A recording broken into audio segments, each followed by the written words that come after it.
Bien, hermanos, Filipenses capítulo 2, versículos 12 al 18. Por tanto, amados míos, como siempre habéis obedecido, no como en mi presencia solamente, sino mucho más ahora en mi ausencia, ocupaos en vuestra salvación con temor y temblor, porque Dios es el que en vosotros produce así el querer como el hacer por su buena voluntad.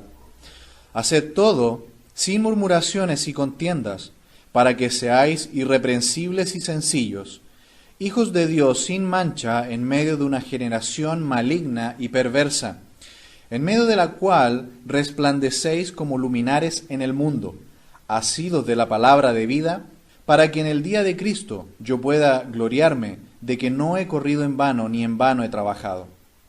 Y aunque sea derramado en libación sobre el sacrificio y servicio de vuestra fe, me gozo y regocijo con todos vosotros, y asimismo, gozaos y regocijaos también vosotros conmigo.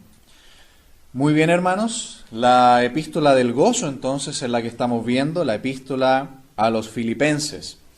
Yo no sé si a usted le ha ocurrido, pero a veces nuestra memoria es un poco frágil, y a veces nos preguntan, ¿de qué hablaron el domingo? Y nos preguntan, por ejemplo, un día martes. Y quizás ya se nos ha olvidado buena parte. Pero hermanos, un secreto importante aquí. No se trata nomás de memorizar todo. Cuando la palabra de Dios toca al creyente, ocurre algo en la vida, en la conducta. Yo redirijo mi vida en una dirección. La vida se redirige. Así que no es tanto memorizar todo, memorizar cada versículo, memorizar un bosquejo. Se trata de que cuando la palabra de Dios toca al creyente, tenga o no buena memoria, inmediatamente se produce un cambio en la vida, un cambio en la conducta. Y eso sí que no se nos olvida. Puede ser lunes, martes, miércoles, pero algo cambió en mi vida desde que escuché la palabra de Dios. Así que, hermanos amados, se trata de la vida. ¿Cambia la vida? Bueno, la palabra de Dios existe para eso. Dice Juan capítulo 17, versículo 17, tu palabra es verdad, santifícalos en tu verdad. La palabra de Dios produce cambios maravillosos en nuestra vida. Hemos hablado de que el apóstol Pablo está tratando en la vida de los filipenses acerca de cómo vivir en medio de las circunstancias, cómo vivir con los problemas que producen las personas, las cosas y las preocupaciones. Son 4 enemigos que nos pueden robar el gozo, pero Pablo nos está enseñando una nueva manera de pensar, cautiva en la palabra de Dios. En primer lugar, para vencer las circunstancias, una mente enfocada en Dios. Para vencer el enemigo de las personas que nos roban el gozo, una mente sumisa al Señor o sujeta al Señor. Para poder vencer el enemigo de las cosas que nos quieren robar el gozo, una mente espiritual. Y en último lugar, para vencer las preocupaciones que vienen a robarnos el gozo, una mente asegurada en Dios. En este capítulo 2, que hemos empezado recientemente, vimos que el apóstol Pablo ha expuesto que el ejemplo de nuestro Señor Jesucristo, ¿cierto? Dijimos que Jesús es Dios descendiendo a nuestra necesidad. Y vimos que la divinidad de nuestro Señor Jesucristo es un ejemplo para los creyentes. Vimos que el despojamiento de nuestro Señor Jesucristo es un ejemplo a los creyentes, su humillación y también finalmente su glorificación. La vida de nuestro Señor Jesucristo es el máximo ejemplo que podemos tener para nuestras vidas. Y siguiendo con la línea de pensamiento que lleva el apóstol Pablo, ahora en estos versículos 12 al 18 nos va a hablar de que el creyente debe vivir como luz en el mundo.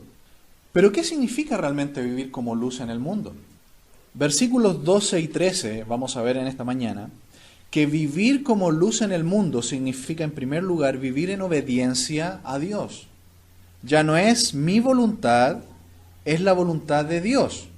En segundo lugar, versículos 14 al 16, vivir como luz en este mundo significa vivir en santidad. Y finalmente, versículos 17 y 18, vivir como luz en este mundo significa ser fieles a Dios. Vamos en primer lugar entonces a los primeros 2 versículos de este pensamiento del apóstol Pablo. Versículos 12 y 13.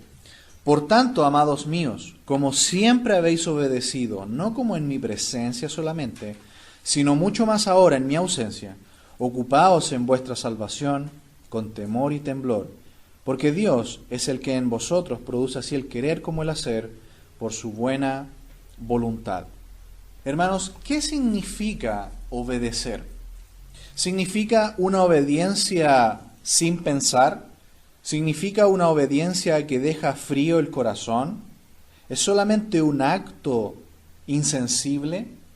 Hermanos, obedecer a Dios, ser creyentes que viven como luz en este mundo, en primer lugar obedecen al Señor, viven una vida de obediencia al Señor, de sujeción a la palabra de Dios. Y básicamente obedecer a Dios significa amar a Dios. Vamos por favor a Juan, capítulo 14, versículo 15. Vamos a leer versículos 15 al 17. ¿Qué significa obedecer a Dios? Si me amáis, guardad mis mandamientos. Y yo rogaré al Padre, y os dará otro consolador para que esté con vosotros para siempre. El Espíritu de verdad, al cual el mundo no puede recibir porque no le ve ni le conoce, pero vosotros le conocéis porque mora en vosotros y estará en vosotros. Hermanos amados, obedecer a Dios significa amar a Dios. O amar a Dios significa obedecer a Dios. Cuando entendemos esto, mi voluntad está sujeta a la voluntad de Dios que se nos revela por medio de la palabra de Dios. En la actualidad, muchos ambientes cristianos donde no hay mucha palabra de Dios, donde no hay mucha enseñanza bíblica, viven a través de sustitutos. Por ejemplo, mucha música en muchos cultos, 2 horas de alabanza y 15 minutos de Biblia. Y mucha gente siente que sale llena de Dios de esos cultos. Lamentablemente están siendo engañados. Se están llenando emocionalmente, pero no espiritualmente. Lo único que nos puede dar una llenura espiritual es la palabra de Dios. Por eso yo soy un poco enemigo de los sustitutos como la demasiada alabanza y poca palabra de Dios. Mucha gente piensa que se está llenando de Dios, se está llenando de pura emoción. Porque cuando salga al mundo y cuando se tenga que enfrentar a los problemas reales que nos da la vida, la música no lo va a salvar. Lo que lo va a ayudar realmente, la verdadera fuente de la ayuda, es la palabra de Dios y su conocimiento de la palabra de Dios. Muchos están hablando hoy día de que todo tiene que ser muy práctico. Cuidado, la teología nos divide, la teología nos hace pelear entre nosotros. Los sermones tienen que ser muy prácticos y sencillos. Hermanos, este es un principio bíblico. Su manera de pensar teológica determina su forma de vida. El concepto que usted tiene de Dios va a determinar su concepto de vida y sus maneras de actuar. Esto es así. Por lo tanto, hermanos amados, amar a Dios, necesitamos conocerle más profundamente. Y aquí el apóstol Juan, en su evangelio, nos habla de que el Espíritu Santo nos guía, ¿cierto?, a toda verdad. Y la máxima evidencia de que el Espíritu Santo mora en vosotros y está en nosotros es que guardamos los mandamientos de Dios, guardamos la palabra de Dios. Juan capítulo 15 ahora, versículo 14. Vosotros sois mis amigos si hacéis lo que yo os mando. Versículo 15. Ya no os llamaré siervos, porque el siervo no sabe lo que hace su Señor, pero os he llamado amigos, porque todas las cosas que oí de mi Padre os las he dado a conocer.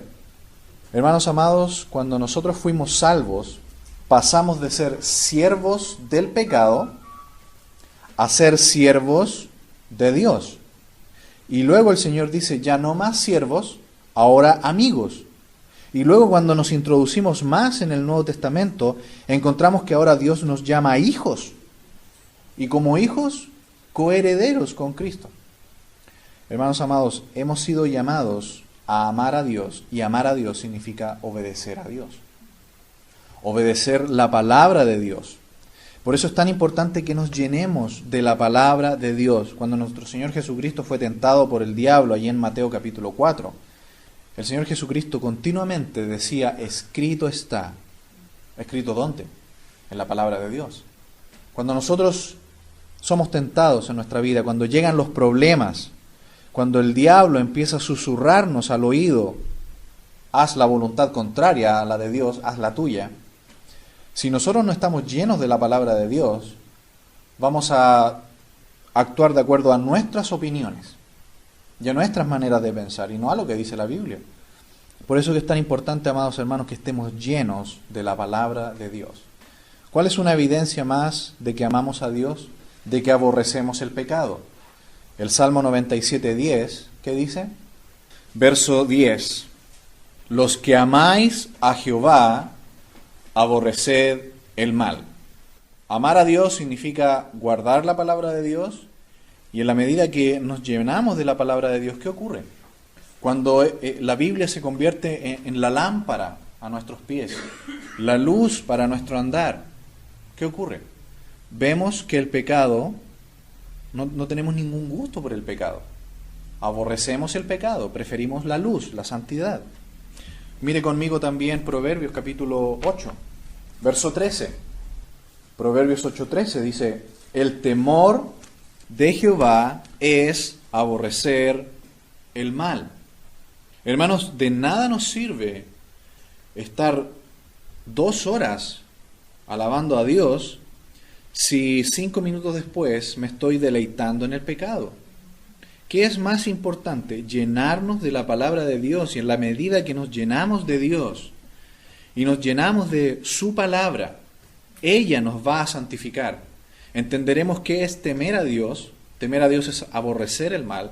Entenderemos que amar a Dios es obedecer a Dios. Por eso, hermanos amados, es tan peligroso estos sustitutos espirituales de los cuales se está llenando en muchas iglesias. Actividades, muchas actividades, ¿no? Muchas reuniones. Muchas iglesias celebran muchas reuniones en la semana, y muchos creen que eso los santifica. Hermanos, está bien, es lindo que nos reunamos, es lindo adorar y hacer reuniones. Pero hermanos, distingamos entre la fuente y los resultados. ¿Cuál es la fuente? Amar a Dios, llenarnos de la palabra de Dios. Y en la medida que tenemos eso, los resultados van a ser naturales en la vida. Una vida cambiada, una vida de adoración. Pero muchos lo hacen al revés. Creen que llenándose de actividades, que haciendo muchas cosas, se van a santificar. Es totalmente al revés. Las actividades y las cosas externas son el resultado de algo interno, primeramente. Así que, hermanos amados, obedecer es amar a Dios. Y tememos a Dios aborreciendo el pecado por gratitud. Dice aquí, por tanto, amados míos, como siempre habéis obedecido, no como en mi presencia solamente, sino mucho más ahora en mi ausencia, ocupaos en vuestra salvación con temor y temblor. Muchos podrían malinterpretar este versículo, y también como muchos lo han hecho, de que en la medida de que hacemos obras, ganamos la salvación, y una vez que la hemos ganado por nuestro propio esfuerzo, la mantenemos para no perderla. Eso es lo que mucho pueblo cristiano cree en el día de hoy. Pero, hermanos amados, la salvación es un regalo. La salvación se recibe por gracia, por medio de la fe, sin ningún esfuerzo humano. Quien hizo todo fue el Señor Jesucristo. Él hizo toda la obra en la cruz, vino a este mundo, tomó humanidad, nació en este mundo como uno de nosotros, vivió una vida perfecta, murió en la cruz, y ahora todo aquel que se allegue al Señor Jesucristo, a su persona y a su obra, y cree por la fe en el Hijo de Dios, recibe el perdón de los pecados y la salvación gratuitamente. Y esa salvación, como no se puede ganar, tampoco se puede perder. No se puede perder. De modo que aquí, ¿qué se está refiriendo el apóstol Pablo cuando dice ocupaos en vuestra salvación con temor y temblor? Se refiere a que ocúpense en la salvación que ya tienen. Si ustedes ya son salvos, si ustedes ya son hijos, ¿cuál va a ser el resultado?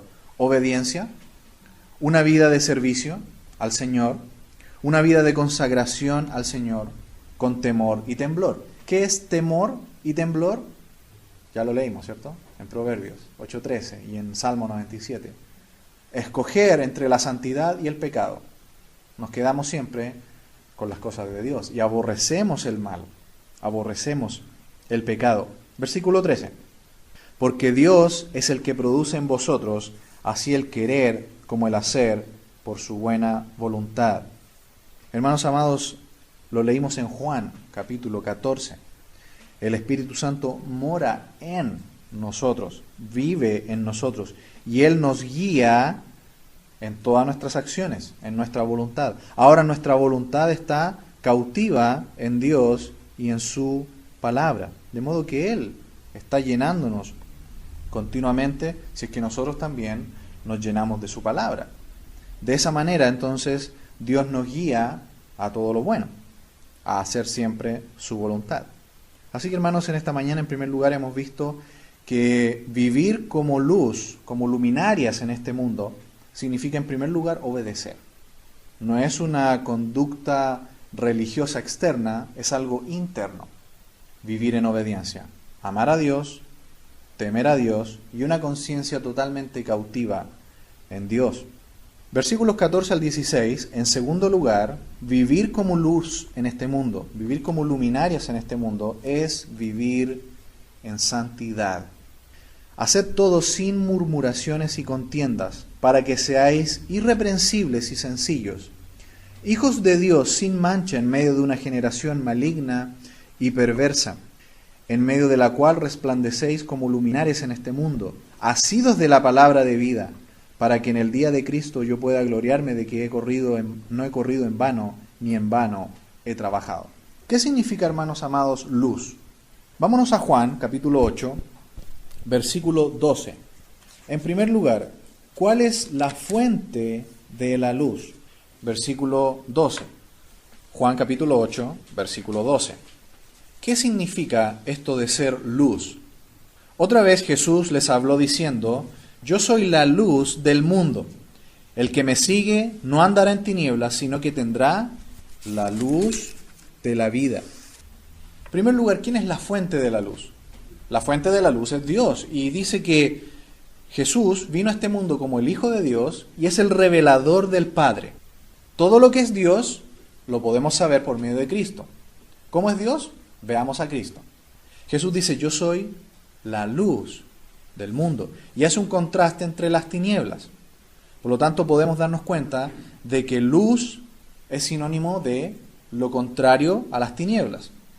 Luz es la santidad, las tinieblas son el pecado.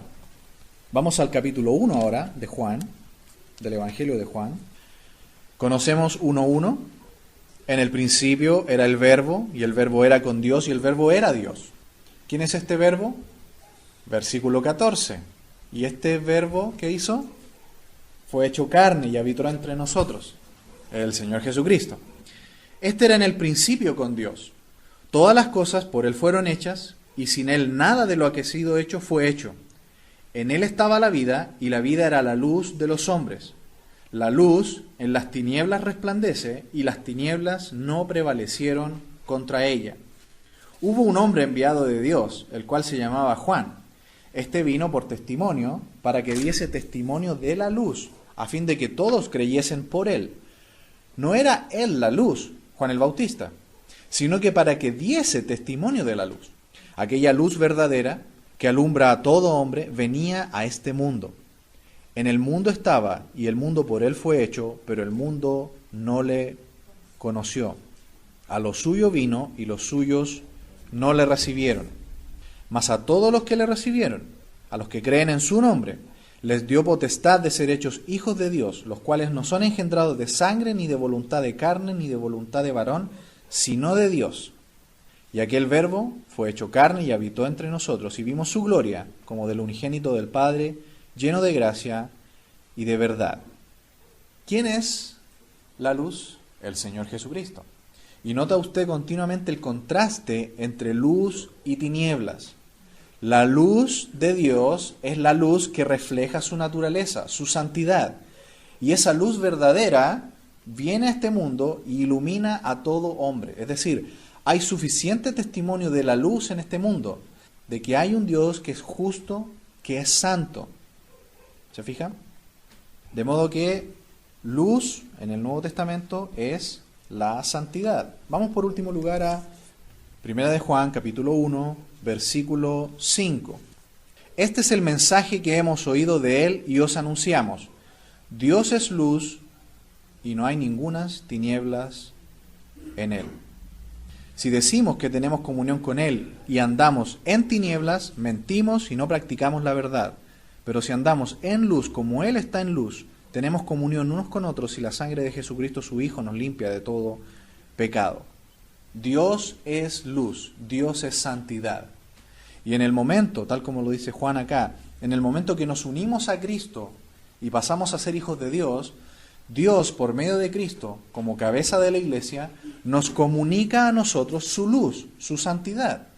De modo que como hijos de Dios ahora debemos ser hijos de la luz y vivir como hijos de luz. Hijos que viven en santidad. Así que vemos acá que vivir en la luz, ser una luz en este mundo, significa vivir en santidad, vivir separados del pecado. ¿Cómo? Versículo 14 de Filipenses 2. Haced todo sin murmuraciones y contiendas. Murmurar, pelear, es todo lo contrario a ser un hijo de luz. Esas cosas debemos quitarlas de nuestra vida, no deben existir en la vida del creyente. Para que seáis irreprensibles y sencillos, hijos de Dios sin mancha. Y mire ahora, hace un contraste. ¿Qué es lo contrario a ser hijos de Dios, irreprensibles, sencillos y sin mancha? Lo contrasta con una generación maligna y perversa. De modo que vivir en luz, vivir como luz en este mundo, significa ser todo lo contrario a la generación maligna y perversa que vemos en este mundo. ¿Cuál es el mandamiento? ¿Cuál es el llamado de Pablo? En medio de la cual resplandecéis como luminares en el mundo. Los creyentes debemos destacarnos entonces como luz en medio de la oscuridad. Lo vemos en la palabra de Dios. Dios es luz. Jesús vino a este mundo y es la luz verdadera que da testimonio de la luz y que es la luz misma. Yo soy la luz, dijo, el que anda conmigo, ¿cierto? Verá la luz de la vida. Nos comunica a nosotros esa luz, esa santidad, y ahora nosotros estamos comunicando la luz en este mundo. Somos el Evangelio hecho visible.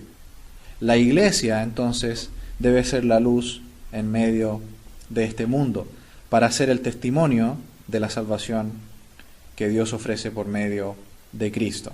Así que, hermanos amados, hemos visto ahora en segundo lugar que vivir como luz en este mundo es vivir en santidad. Primero en obediencia, ahora en santidad. Y en último lugar, versículos 17 y 18, una tercera forma en que el creyente vive como luz en este mundo y refleja y demuestra que es un hijo de Dios, es que es fiel. Versículo 17, y aunque sea derramado en libación sobre el sacrificio y servicio de vuestra fe, me gozo y me regocijo con todos vosotros, y asimismo gozaos y regocijaos también vosotros conmigo. Hermanos amados, hemos sido llamados a ser fieles, no a tener éxito. No hemos sido llamados a tener grandes resultados, hemos sido llamados a ser fieles. No hemos sido llamados a lograr grandes números, hemos sido llamados a ser fieles. Hermanos, no hemos sido llamados a andar pateando puertas y lograr resultados por la fuerza. Dios nos llama simplemente a ser fieles. El apóstol Pablo aparentemente no era exitoso. Las puertas se le habían cerrado. ¿Por qué? Porque Pablo estaba preso y no podía seguir predicando el Evangelio. Muchos podrían decir que había fracasado. No había fracasado. Porque el llamado nuestro es a ser fieles. Pablo estaba a punto, dice él, pensaba que él ya iba a ser sacrificado, que él ya iba a ser muerto. Pero sabemos que Dios le dio una oportunidad más, porque pasó un poco más de tiempo, él pudo seguir con su ministerio y él muere finalmente. Tiempo después, lo podemos saber esto por 2 de Timoteo capítulo 4. Ahí él estaba finalmente en su último encarcelamiento y ahora sí Pablo, ya anciano, estaba listo para ser muerto por la causa de Cristo. Pablo entonces aquí nos enseña que una tercera forma de vivir como luminares en este mundo es ser fieles a Dios. No importa si nuestros resultados son grandes o pequeños, lo importante es, ¿somos fieles a Dios? No importa si estamos presos y ya no podemos estar predicando el Evangelio libremente. Pablo estaba allí porque era fiel a Dios. Era fiel a Dios. Dice, y aunque sea derramado en libación sobre el sacrificio y servicio de vuestra fe, me gozo y me regocijo con todos vosotros. Qué increíble, ¿no? Lo que hace una mente enfocada en Dios. Aunque él estaba preso, él decía, yo estoy aquí por Cristo. Estas cadenas son de Cristo. Estoy preso aquí, pero tengo gozo. Eso es lo que produce cuando nuestra mente la sujetamos a Dios. Vivimos lo que es la verdadera realidad. Muchas veces nosotros podemos decir, estoy viviendo en una prueba, y en eso nos cegamos. Hermanos, Pablo, en medio de una prueba tremenda, él decía, estoy en esta prueba, pero estoy viviendo la vida que Dios quiere que viva, y me gozo en ella. Versículo 18, y asimismo gozaos y regocijaos también vosotros conmigo. En medio de las pruebas, en medio del aparente fracaso, Pablo dice, no estamos fracasando. Estamos viviendo simplemente la vida que Dios quiere que tengamos. Recuerdan que en el capítulo 1, anteriormente, vimos que no hemos sido llamados solamente a creer en Dios, sino también a participar de sus padecimientos. Sufrir por la causa de Cristo y por la causa de Dios va a ser natural en la vida de un verdadero creyente.